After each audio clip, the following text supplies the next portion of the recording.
Okay, so this is my completed watercolor demo project from this Painting Mountains DVD, and I'm sure Johannes Vloothuis or whatever is looking at this going, no, that's not my demo, that looks terrible, Pauline. But you know what? I'm happy with it. And yeah, I know I made a lot of mistakes, and I decided, that's it, I'm painting this over in purple. So I tried to take out as much of the blue as I could, and then yeah, I changed some things, and I watched his demo over again, and I'm like, yeah, I did not follow it at all. And anyway, it's hard to follow when somebody's doing stuff, you know, in real time, and you're trying to look down and do your work. And anyway, I added this rock here, which that's from this Watercolor Secrets, and that's the Mountains Rocks disc from volume 1, so it's the last disc in this volume 1. And then I started this one this morning, which is basically it's the oil demo from disc 2 of this. And I realized, I'm just gonna try doing this stuff in watercolor. So I waited until he was like, he painted the sky, and I waited a while, and then I'd do it, right? So once he started, like with the oil, he was painting on the snow afterwards. He painted the mountains dark and then painted the snow, because you can do that with the oil, but with watercolor, well, good luck with that. So so I knew, well, what my limitations were, and I worked with it. So we'll see. This has a long ways to go, but I'll explain that in a minute. I'm going to show off James's dinner, which is plantains. He's rearranged it a bit, but that's okay. Mushrooms, onions, and yellow flesh potato russet, and butternut squash. Nothing major. A Christmas Cookie Catastrophe is the movie I'm going to be reviewing. And I did a lot of work today. Not just with the painting and stuff, but with the lifting and stuff. So I'm gonna get this put away. So James, if you can talk for a minute, I guess I can leave that one up. I'll just get this out of the way so I can sit down. Okay, a couple of days back I met a guy who in a lineup, and I guess he's what, is it politically correct still to call him a person of color? Anyway, he had a accent different from the one around here, and or any of the ones around here. There's kind of like a Mormon accent, which sounds more American than anything. And we got talking about standing in line, and I said, yeah, that's one of the strengths of democracies. People stand in line instead of elbowing each other out of the way, and elbowing in the chops and whatever. Oh, democracy was broken. And the way he put it was, it ends up with, this doesn't have anything to do with democracy, it has something to do with a particular interpretation of capitalism. More and more discrepancy between incomes.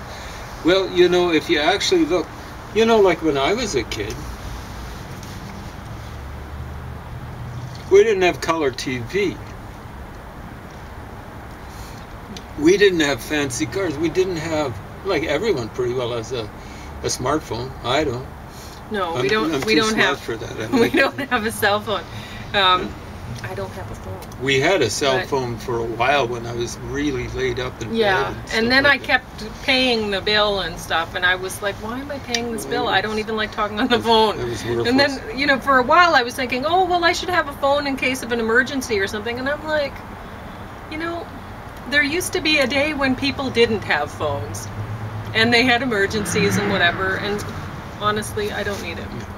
So this guy's come here to Canada. He's saying our system's broken. I don't know why he came to... Why would you come to a place where the system is broken? You know, like, it was a lineup for food. Well, it's called a food truck. He's taking advantage. I mean, this could go to someone who actually kind of is thankful for the system. He was absolutely... He may very well be thankful, but he doesn't...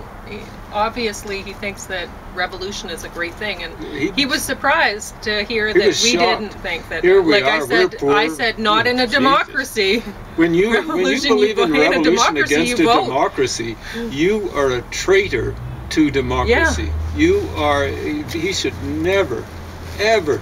No one like him should ever be let in. I'm not talking about Canada. I'm not a nationalist.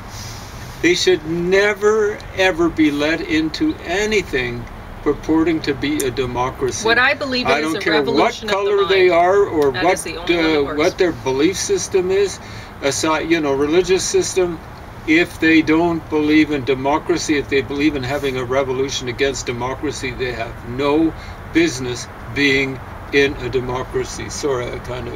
That's okay. I know you were pretty upset about that, but anyway. You know, like, I wasn't nearly as upset as he was about the whole thing. You know, like he was... Yeah, I was a little worried. I mean, all I did was... I thought I was pretty rational with him. I was upset afterwards. Yeah. But, you know, I said every revolution since the American Revolution has failed. And failed Well, he sure wasn't a miserably. fan of Britain. No, he probably came from India. South Asia. You think? Yeah. But at any rate, you know, the Brits. I don't know whether he's a Muslim. I can see if he were a Muslim, I can see him resenting because the Brits kind of controlled Muslim hegemony. Yeah, hegemony happens with people of color too. All right. Well, anyway, I'll talk about this, the artwork. So I've been doing this artwork lately. I've been trying to do the mountain stuff. And this was my first attempt, and I was really upset with it. My angels were telling me to start again. I think that's what they were saying, and I was just like, push on through.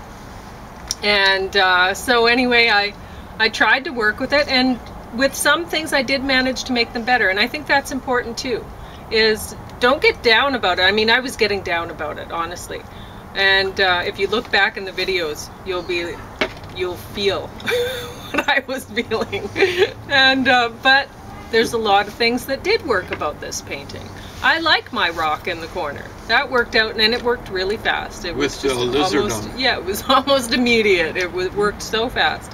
And that rock is better than the lizard. The lizard isn't bad either. You did a good job. I just invented him. So anyway. When I started this watercolors demo, I'm like, he didn't even do a watercolors demo. He did a mixed media demo where he started on watercolors and then he just did mixed media. And I was very frustrated, and because I was having difficulty learning, I was not appreciating the teacher. And when I watched through this again to do this mountain thing, I appreciated him a lot more, because I realized, oh, all of the mistakes that he's making and showing me how to fix, that's awesome, right?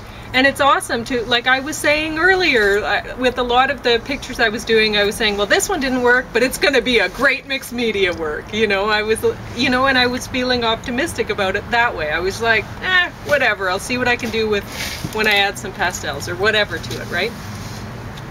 But with this one, I made a bunch of mistakes. I wasn't following his instructions. I put some masking fluid on to try to keep some snow shapes, and that just messed me right up. The masking fluid did not work out well for me. And then there were just a bunch of things that really didn't work.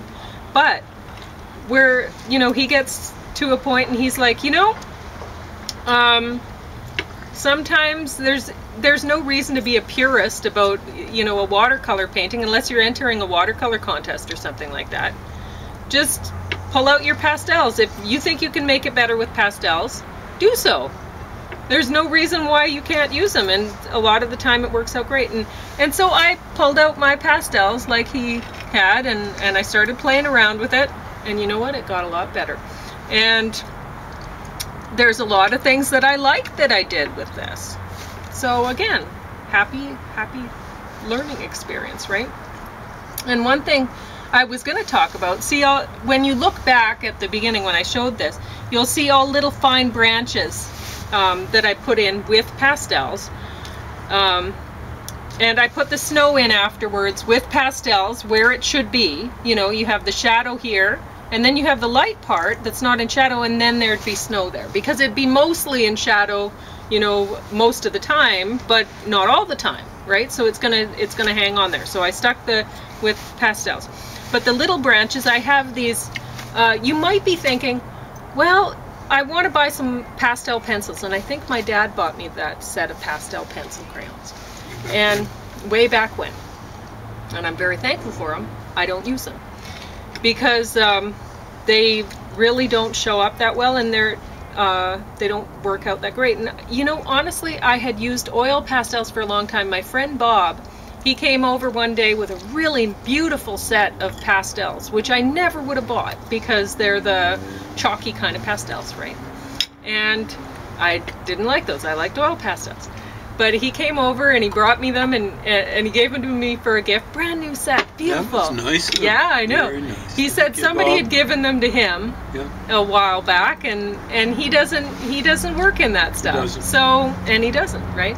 So he didn't know why somebody gave him that, and he doesn't want to use them, and so he gave them to me. And this was quite a few years back too. But he and I were friends for quite a few years, and we still would be. But I hope he's still alive. I don't know. He's went to elderly care center. So, and it's away. I don't know where he is. So we'd visit him except of COVID. Yeah, I know. But we can put the mask on and go sometime. We should figure out where he is. But anyway, so he gave me this beautiful set that I never would have bought. And they're just rectangular things. You hold them and they have the rectangle, they have 4 really sharp edges, right? They're rectangle. And I can get just as fine a line with those things if I use, you know, the rectangle side, the point, whatever, the edge, than as I can with the pastel pencil crayons. And I don't have to sharpen them ever. They're always sharp. Or they're always dull, depending on which angle I use them at, right? And yeah, my hands get all messy, but whatever, washes off pretty well. And I love them. Once I started using them, I love them. You got to remember to spray fixative on the stuff or it'll just smudge right out. But yeah, I used you'll remember my trees with the watercolor. I had this line and I'm like, oh, what am I going to do with that? Well, I just did the pastel. Fixed it right up. Looks great. The little tree branches. Looks great. So, pastel. Awesome on watercolor. So, what I'm going to do with... so, I'm very glad I worked through this project. It didn't work out great. It didn't work out perfectly, and I had a lot of frustration along the lines. But you know what? I'm happy with it now. It's not perfect, whatever. I don't care. But I picked myself up. I dust myself up. I start all over again. And so I did. And this morning I decided, okay, well, I should show you some things because he says not to use ultramarine blue in the sky. So I thought, okay, well, let's see what happens when I do. I'm just learning, right? And so I used it, and I'm like, yeah, it's really spotty. He's right. You can see spots all over. It's not good to use in the sky. He uses cobalt blue for sky, and he uses ultramarine in the mountains. So that's good to know. And now I can see it. I'm like, yeah, I see what he's saying. Whereas if I wouldn't have tried it, I wouldn't have known. I just would have done what he said and whatever, right? But I wanted to try. It still doesn't look bad. You know, over on the right side, it kind of looks like clouds. Yeah, it looks okay. I'm glad I tried it. And so anyway, I had used watercolor paper for this, and then I had some mixed media paper that I already had taped down on some boards. I used these from the floor shop. In behind, they throw them out, and so I get them and I take the tiles off, and then I use these boards for painting on. It's Can't perfect. Beat that price. No. Free. Yeah. Mm-hmm. And so I have bought masonite in the past and cut them up, but this is great. This works really great. So I started another picture with mixed media paper, and I'm like, okay, well, I know I'm going to make this a mixed media. Like, it's a oil demo. I'm not doing it in oil, and I'm going to try it in watercolor, and it worked out okay in watercolor, but mixed media paper, it's terrible to paint on with watercolor, right? But I know, okay, well, that's all right, because I'm going to be putting pastels on top, because that was the plan from the get-go. So I still feel good about that one. We'll see how it goes. I don't know how it will go. But I will say that what is it called? I don't know what it's called, but that course anyway with Johannes Vloothuis. It's awesome. And now that I look at it, like I was looking at before, well, you have 3 demos on here. 2 are oils and one's watercolor mixed media sort of thing, right? And now I'm looking at it and going, yeah, you have that, but there's opportunity to do like 100 paintings on there, because he's showing so many mountain pictures, and he's not only showing the photographs, but the like with the homework things that he's going through. His students, he has the photograph, and well, usually the photograph is supplied as well, and the art that the student is working on. So you can go, okay, well, I see what the student did wrong here, so I'm not going to do that, and I might want to use this photograph that they used and do some other things with it or whatever, right? Because as you can see, his painting from this demo looks nothing like mine. So if I use the photographs and make my other things from the photographs, like throw in some pictures with copper in there or whatever, or some deer, then it's a totally different picture, right? And so that DVD course is actually awesome for that, because you have opportunity to do so much. I mean, you wouldn't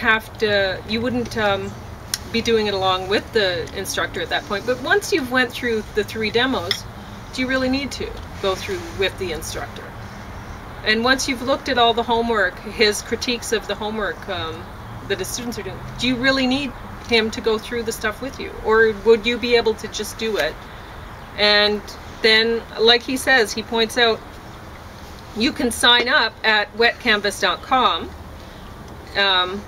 partner Johannes, and then you can work with him there. Why, right? So this is awesome.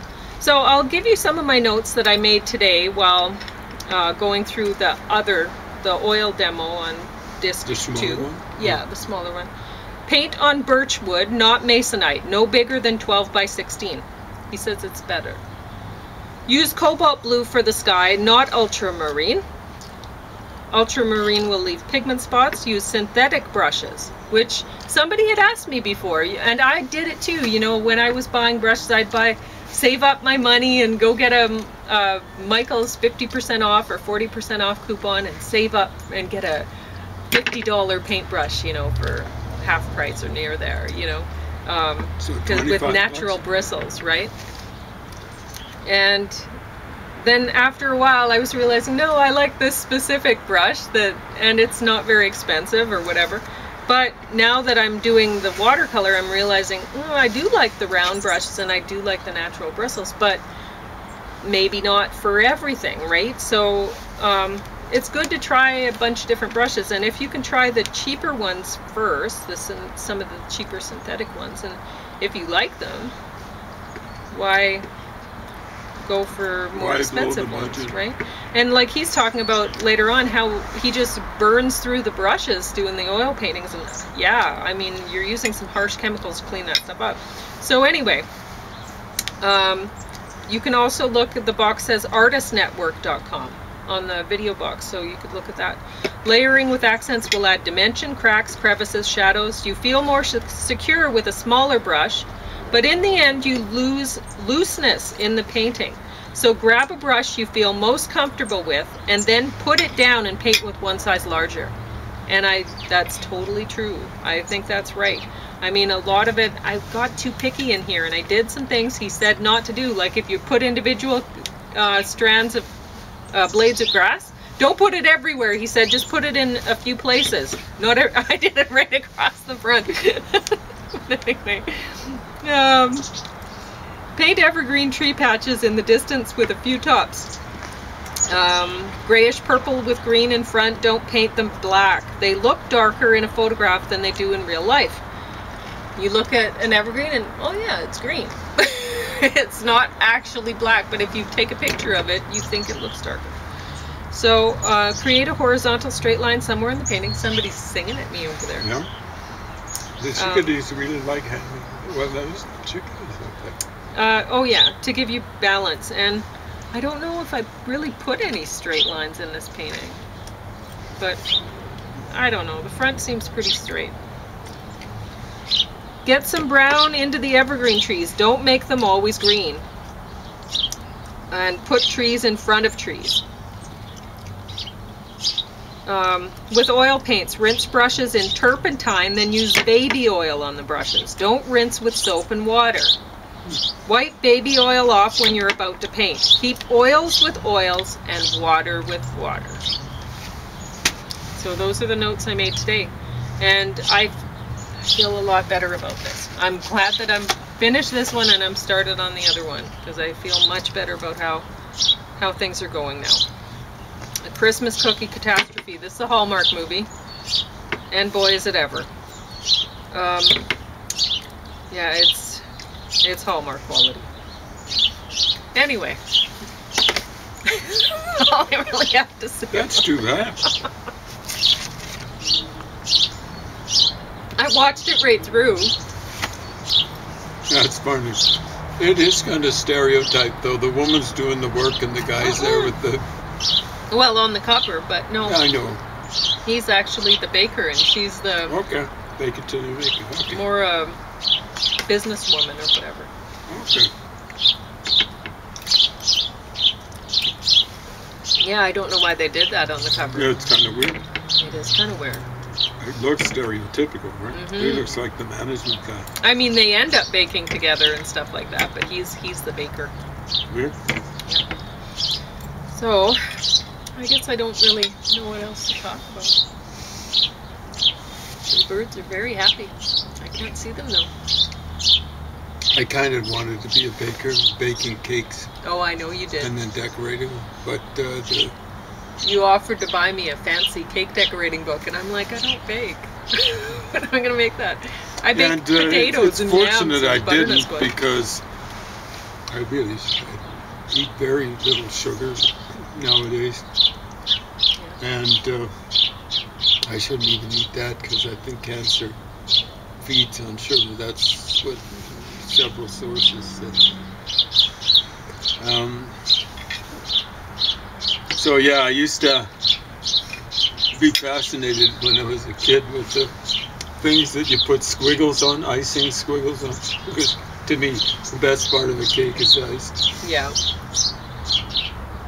I've got a sweet tooth. It's not unprecedented, because apparently Pauline's dad had a similar sweet tooth.